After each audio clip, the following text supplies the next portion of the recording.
Iran और Israel के बीच बढ़ी तनातनी के अब मध्य पूर्व के बाहर फैलने की आशंका बढ़ गई है। जानकारों का मानना है कि भारत के लिए ये स्थिति और परेशान करने वाली हो सकती है, क्योंकि भारत के ईरान और इसराइल दोनों से अच्छे संबंध हैं।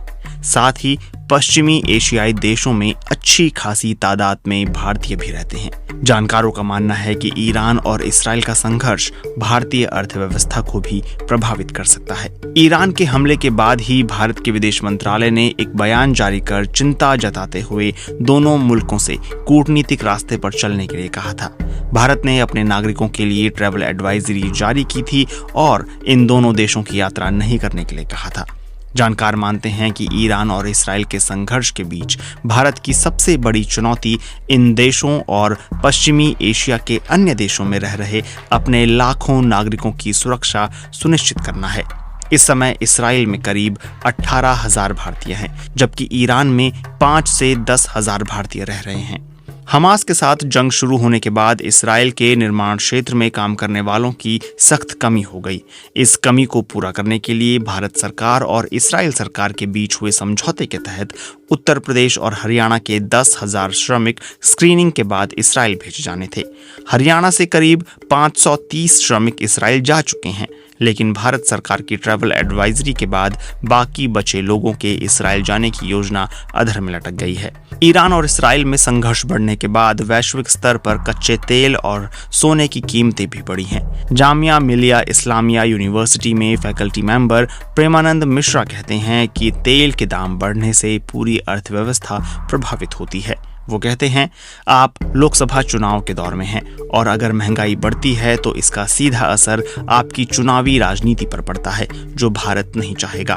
भारत तेल के लिए अफ्रीकी देशों का रुख कर सकता है, लेकिन ये जरूर है कि ईरान से सस्ता तेल मिल सकता था, जो अभी नहीं मिल पाएगा।